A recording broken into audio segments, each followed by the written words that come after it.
রহমতুল্লাহ বরকাত। সম্মানিত দেশবাসী, আমি cancer specialist doctor SM. Sarwar. বিশেষ করে আপনাদেরকে বলবো যে এখন অধিকাংশ সময় দেখা যায় যে ব্রেইনের মধ্যে টিউমার হয় এবং টিউমার থেকে ব্রেইনের মধ্যে ক্যান্সার হয়ে যায়।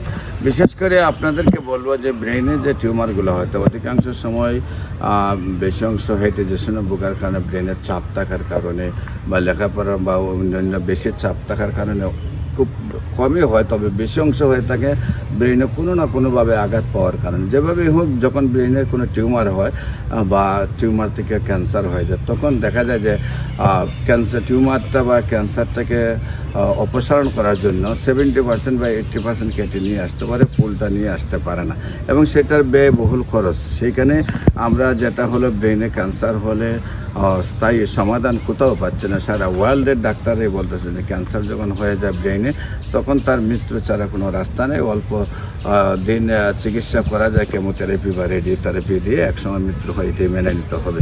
বিশেষ করে আমরা বলবো যে হোমিওপ্যাথিক চিকিৎসায় টিউমারটাও চলে যাবে, ক্যান্সারটাও চলে যাবে যদি সঠিকভাবে হোমিও চিকিৎসা হয়। বিশেষ করে ফার্স্ট স্টেজে ধরা পড়ার পরে চিকিৎসাটা দ্রুত হোমিওপ্যাথি করলে আল্লাহর অশেষ রহমতে নিয়মিত 4 মাস চিকিৎসা করলে সুন্দরভাবে সুস্থ হয়ে যায়। বিশেষ করে আমি বলবো, ব্রেইনে যদি ক্যান্সার হয়, ব্রেইন টিউমার থেকে যদি ক্যান্সার ধরা পড়ে, আপনারা অবশ্যই হোমিওপ্যাথিক চিকিৎসা করবেন। আল্লাহর অশেষ রহমতে স্থায়ীভাবে সমাধান হয়ে যাবে। আমাদের গণস্বাস্থ্য হোমিওতে যোগাযোগ করার জন্য স্ক্রিনে দেওয়া নম্বরে যোগাযোগ করার জন্য আহ্বান জানাচ্ছি। সবাইকে ধন্যবাদ। আসসালামু আলাইকুম রহমতুল্লাহ।